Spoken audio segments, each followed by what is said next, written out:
Hello అందరికీ. ఈరోజు నేను చేయబోతున్న రెసిపీ వచ్చేసేసి one of my favourite and also taste కూడా చాలా బాగుంటుంది, సోయా చంక్స్ వెజ్జెస్ బౌల్. ఇది ఎలా తయారు చేసుకోవాలో ఈ వీడియోలో చూసేద్దాం. ముందుగా 2 ఆనియన్స్ని అలాగే 2 టొమాటోస్ని 1 కీరా దోసకాయని స్మాల్ పీసెస్గా కట్ చేసుకోవాలి. క్యారెట్ని మాత్రం సన్నగా తురుముకొని పక్కన పెట్టుకోవాలి.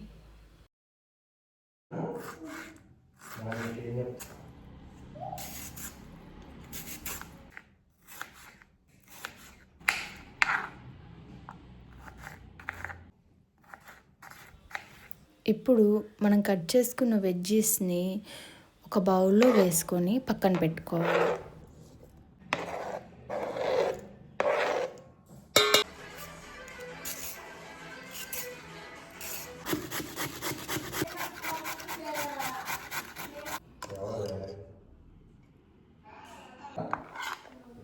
ఇప్పుడు ఒక బౌల్ తీసుకొని అందులో కర్డ్ వేసుకొని ఉప్పుని యాడ్ చేసుకోవాలి.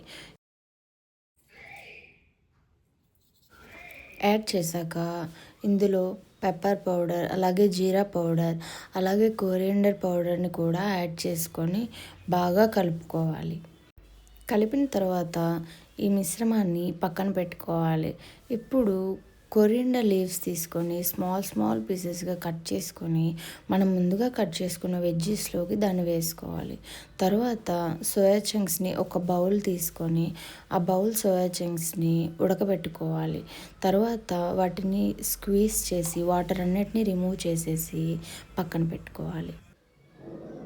నెక్స్ట్ వచ్చేసి ఒక ప్యాన్ పెట్టుకోవాలి. ఆ ప్యాన్లోకి 2 టేబుల్ స్పూన్స్ వరకు గీ వేసుకొని అందులోకి ఉప్పు, పసుపు, కారాన్ని యాడ్ చేసుకొని మనం బాయిల్ చేసుకున్న సోయా చంక్స్ని కూడా యాడ్ చేసుకొని ఇలా ఫ్రై చేసుకోవాలి.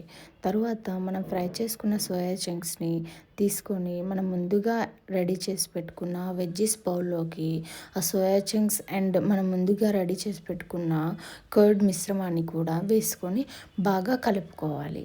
అంతే, ఎంతో రుచికరమైన soya chunks veggies bowl ready. So ఈ సలాడ్ వచ్చేసేసి ప్రోటీన్ రిచ్ ఫుడ్ అండ్ అలాగే హెల్తీ అండ్ అలాగే వెయిట్ లాస్కి కూడా చాలా మంచిది అండ్ ఇంకా టేస్ట్ చెప్పబడలేదు, నెక్స్ట్ లెవెల్ ఉంటుంది.